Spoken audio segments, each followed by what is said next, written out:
Cast list. Hello, and welcome back to Geeks Assembled. We are talking today, and it's Lee and I, and we are talking about Star Wars, namely Din Grogu's the further adventures of Din Grogu and Din Djarin, and how wonderful the Mandalorian people are, and yeah, and some resolution to some of these big bad questions, and aiming towards the return of Thrawn and stuff. Anyway, with me is Lee, and we have Grogu. Grogu is just, and Grogu. Oh my God, you Grogu mad. And this Grogu goes with me to work. This one. And I have my bracelet, my go-to Grogu bracelet here. Oh.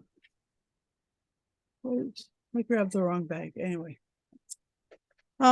So without further ado and without further frogs, Geeks Assembled is us. We gather weekly to discuss geeky things, and right now Mandalorian season 3 is our geeky thing.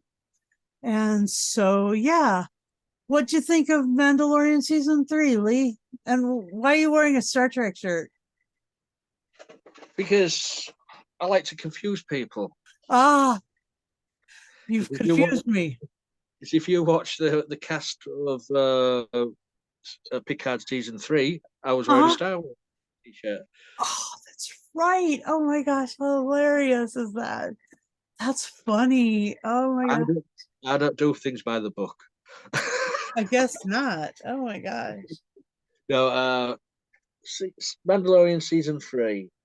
I'm glad they did it this way. Because season 1 and season 2 did have an ending. And in my opinion, the Book of Boba Fett is really the Mandalorian season 2.5. Because it was. Because if you didn't watch the Book of Boba Fett and then you went from season 2 to season 3 of the Mandalorian, you'd be wondering, how did Grogu get back with Mando? I know that was a which I had Alid asked that question. Hold on a minute, how did he get back? Because he hadn't watched Book of Boba Fett. that is kind of the right question, because they did leave season 2 of Mandalorian with Grogu going away with Luke Skywalker in his X-wing, having just killed all the dark troopers, and Din Djarin had just unsorted, unsabered Moff Gideon, right? Yeah. So for me, really, as I said, Book of Boba Fett is a Mandalorian series, isn't it? It's wedged in between season 2 and 3, so you call it 2.5. But as I say, if you didn't see that, then you would be at a loss, thinking, "Oh, hold on, Grogu's back." But I do like the way they've done this. So season 2 ended that storyline, and set up this storyline was all about taking Mandalore back. The Mandalorians wanted to take their planet back. That was the main thing about this season, and I'm glad they did it that way. We did have 2 episodes with one episode what didn't really have anything to do with the storyline, which was the one with the cameos from Jack Black, Christopher Lloyd, Lizzo. That was just, to me, that was just a filler episode, to be honest. Then you had the other episode with Dr. Pershing. Is it Pershing? Yeah. The one who was doing clone experiments. Right. Yeah. That was with the one who put in the order for Grogu to begin with in season 1. Yeah. Yeah. But then again, the last time you saw him in that episode was where he was having his mind. Well, was it erased or flayed? It was. Yeah. So all his knowledge would be gone from the cloning thing, and you're wondering what's going on. Why are they doing that? And then you realise later on with Moff Gideon, he's cloning himself Huh. A lot. a lot. So he's used Pershing's experimental stuff to clone himself, and then you get the answer from season 1 and 2 why Moff Gideon was after Grogu. Yeah. He wanted to, control the Force. Yeah. And Not just. Yeah. empowering his clones with the Force. But he wanted to somehow drain the Force from Grogu. I don't know how he was going to do that, to be honest. But yeah. So, and when it's a good 8 episodes, as I said, action. You see the two clans of the Mandalorians come together. At first, they want to kill each other. They kill each other. They still do, I think. It's just like any normal life in it. You're at each other's throats. Great battles. So you think they're a bit like football hooligans? A bit like family, really. Yeah, that's hilarious. I mean, it did make me laugh though. I was Moff Gideon at the end where he'd built himself his own armored hydraulic suit. You notice that it's kind of like Iron Man. Yeah, but it's made out of what's the material? Beskar. And he's fighting, the Mandalorian, and did he say something? Without the Mandalorians are nothing without their little weapons and trinkets. But he's wearing an armored suit. I think what? But is he dead? Who knows? He may be dead, but how many clones has he got? Or that may have been a clone because that one didn't have a mustache. That's true. I mean, there was like that whole thing with all those clones, like none of them had mustaches. But like you wouldn't have a mustache if you were still in that fluid, right? You'd have to grow that later, right? So that one probably just came out of the fluid.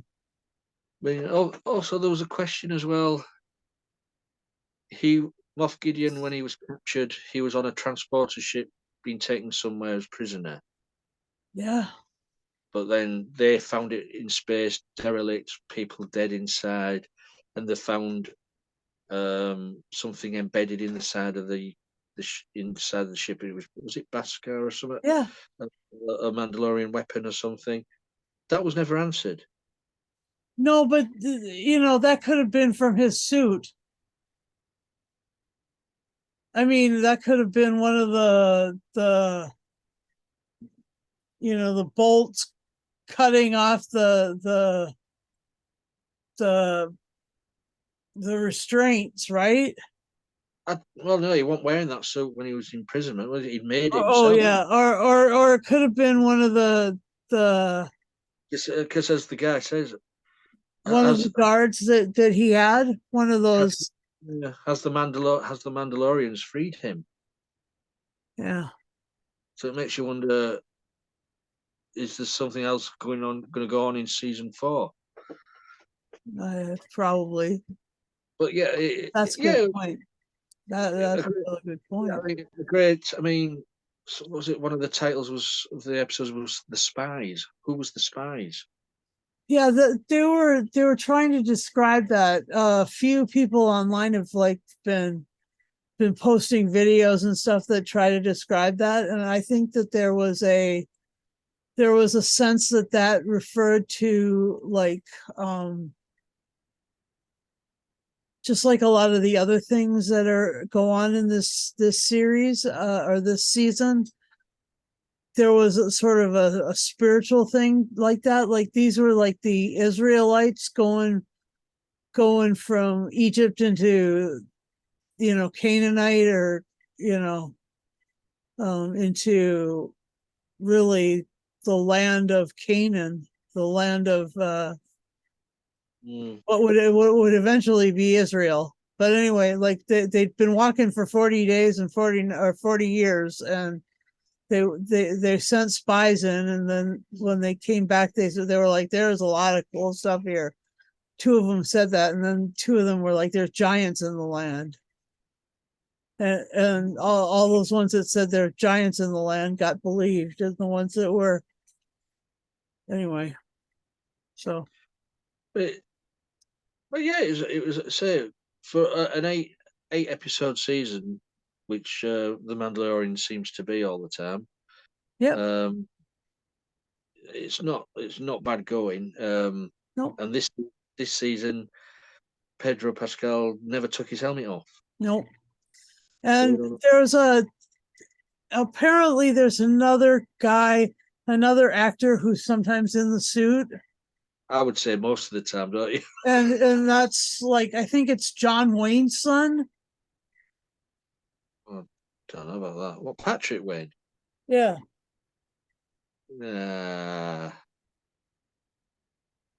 Brendan Wayne.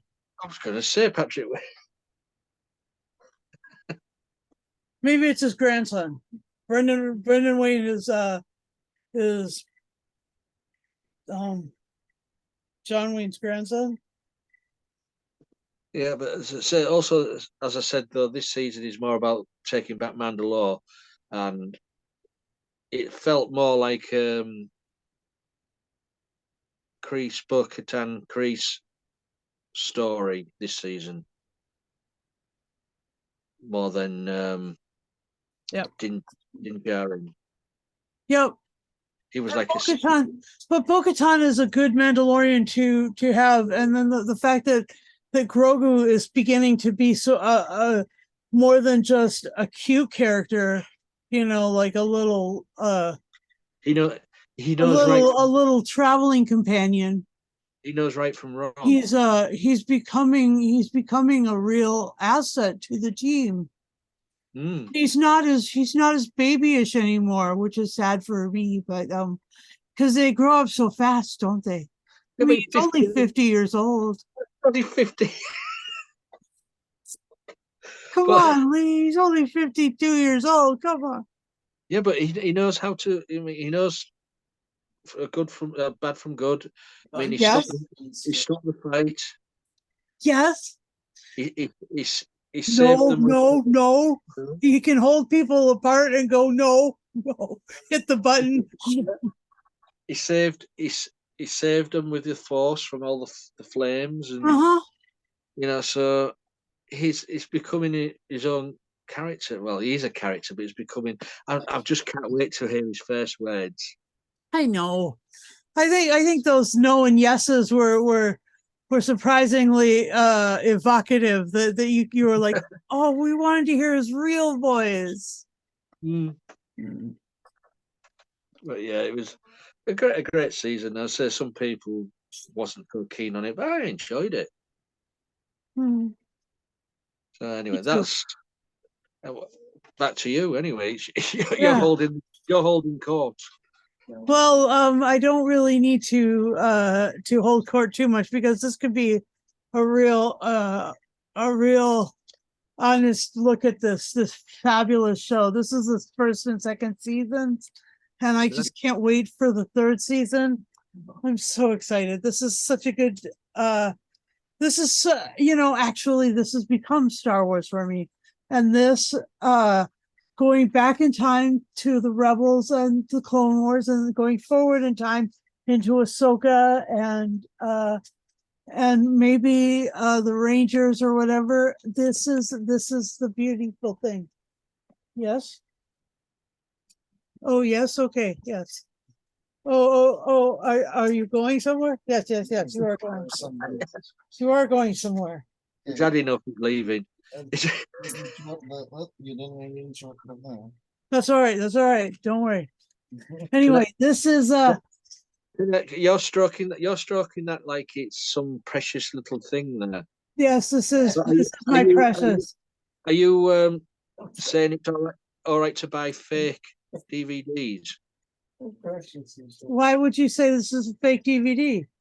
Because Disney have not released any physical copies of The Mandalorian. Oh! This says you bought it from a website, so yeah, I bought it from a website, so Disney Plus haven't released anything on physical format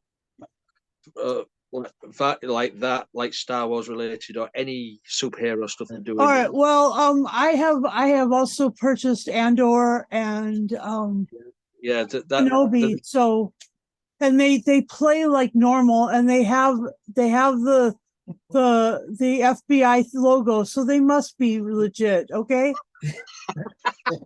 I don't. This is not a pirated copy. and it's extremely good pirated. It can't be a pirated copy. It looks so good. Anyway, that's it. Quick, put it down. That's all right. The FBI won't be watching this. Carry on. Yeah. Well, the important scenario is that the FBI, the head of the FBI, my friend Lee, is the headquarters of the FBI in Boston are in my city, in Chelsea. So, no telling whether or not I'm going to get in trouble now for this. But this looks like a real thing. It looks. Yeah. It's got the code. It's got the little things down there. It must be the real thing. Anyway. Anyway, so we anyway.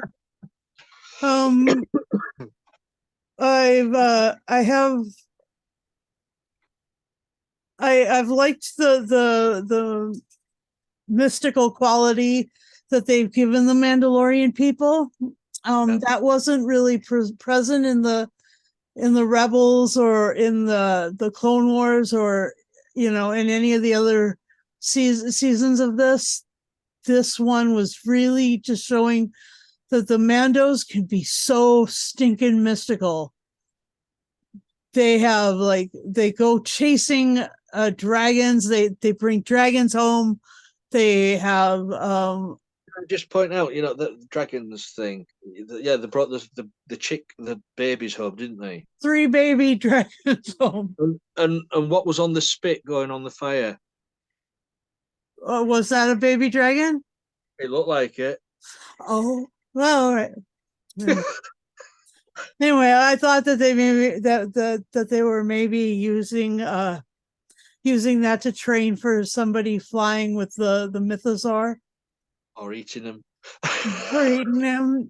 But Grogu woke him up again at the very last scene, I think it was. Almost the very last scene. Because there's Grogu communing with old Mithy down at the base of the forge. And there we are. There's the forge, and then and in Star Trek Picard, there was La Forge. So I mean, it's just kind of funny. But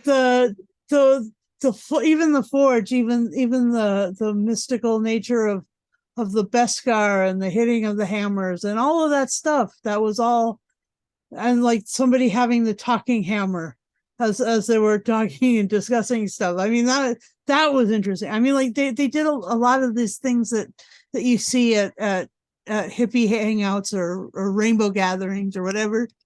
And it's just fun. And so I really enjoy the mystical nature of the Mandalorian people. And I love that Din adopted Grogu. I thought that was sort of an already been done kind of thing, but to have it, I guess, official or whatever. And he got a new name. Yeah. Yes. I mean, it was good to have an episode of where you sort of get the backstory of Grogu with Order 66. Oh, I know. With, that was how he escaped all that. That was quite so that fills in of missing information. But yeah. Yeah. Then you got the, as you say, you got Din Djarin sort of training him up. Where they're just fighting the other Mandalorians, and you've got little Grogu there. But can he jump? He can. He can jump. He can swing around. He can run around the light center. That was great. He used the IG mech so well. Yeah. So he's learning quick. It's good to see as well the droid R5 in this getting a second chance, which never got in Star Wars: A New Hope. Yeah. Just things how could have changed if he never blew his gasket and R2D2 never went with C3PO. I know. That's right. So R5 is becoming quite a character as well. Yeah, and the other sad thing was a sad thing was that Peli Motto wasn't featured very much in this. Mm.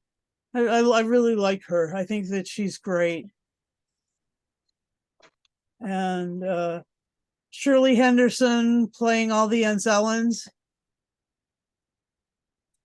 Yeah. No baby, no squeezies. That was great. And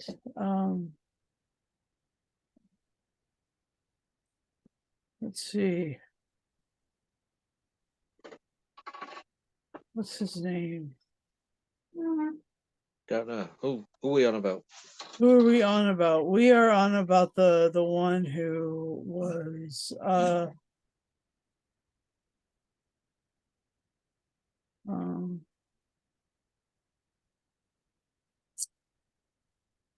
what's his name? Ahmed Best as Keller and Beck. Keller and Beck. That's right. And he, okay. Yeah, that's what I was going to tell you, is that is from a Disney Plus adventure, what do you call them? A quiz show? Yeah, like a like a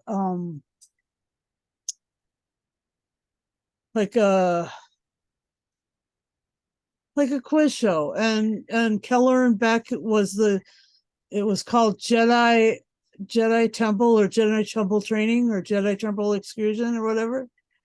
And Keller and Beck was the Jedi who was in charge of the Jedi Temple Training, and all these kids from all over the US would go to the show and would do team ups, and then they do physical and mental challenges and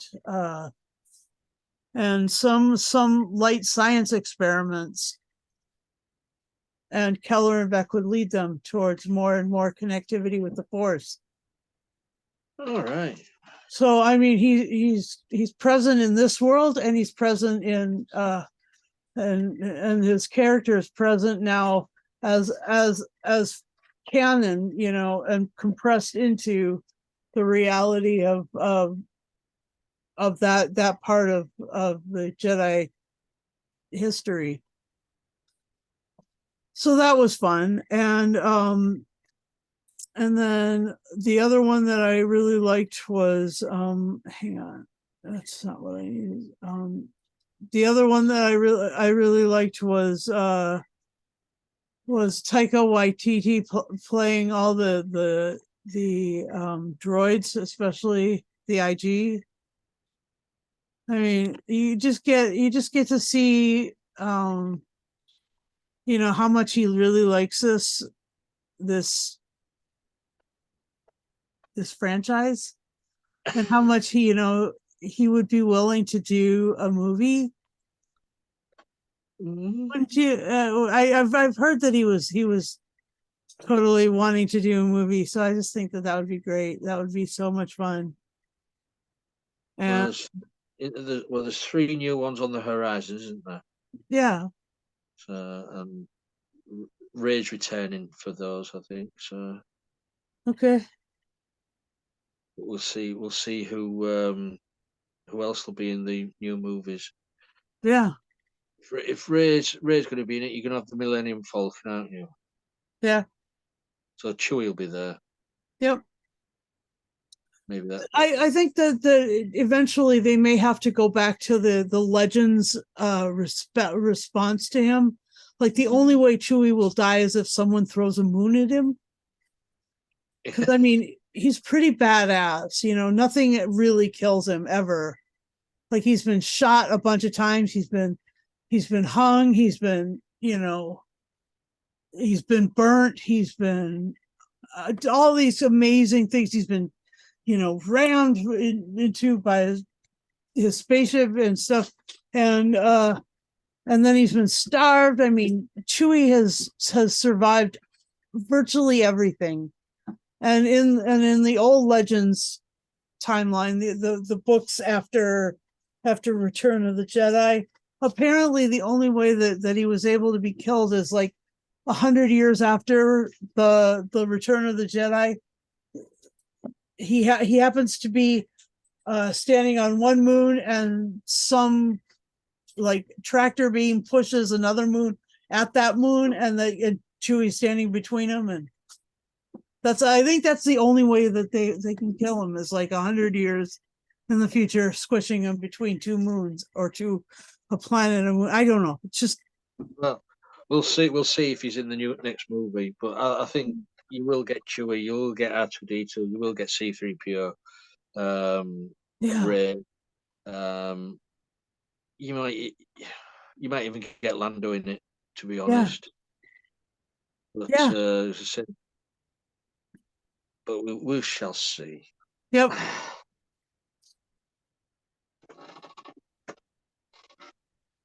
And then the other one of the other things that's really fun about this season of Mandalorian was the whole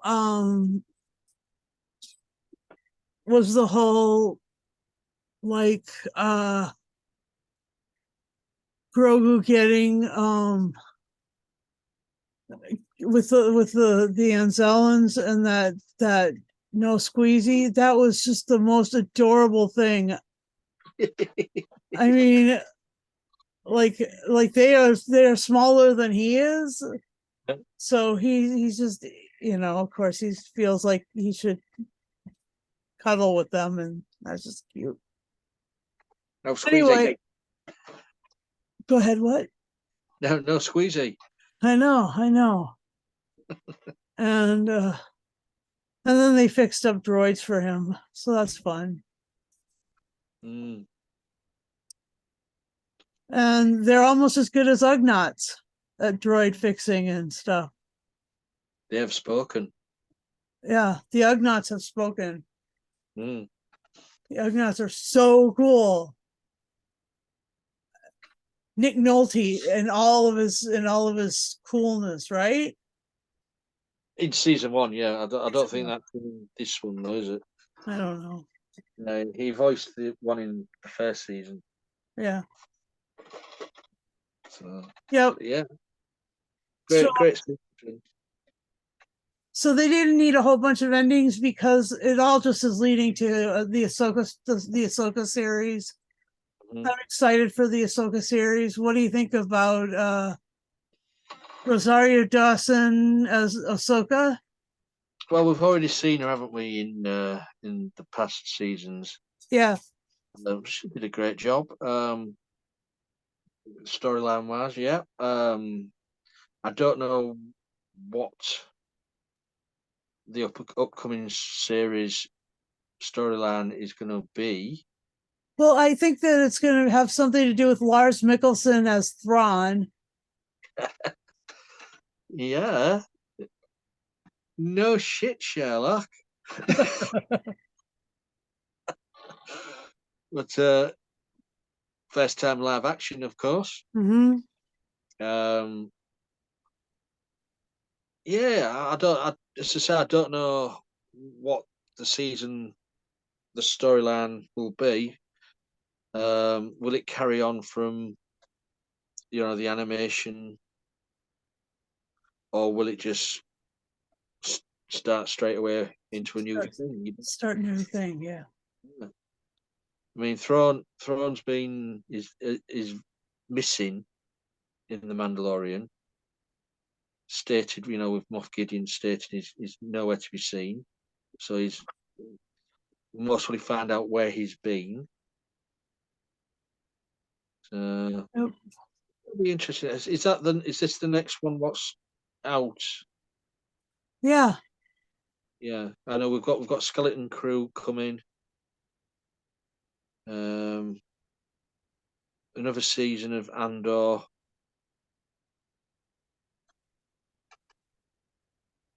There was something else, another one as well. I can't remember what it was called.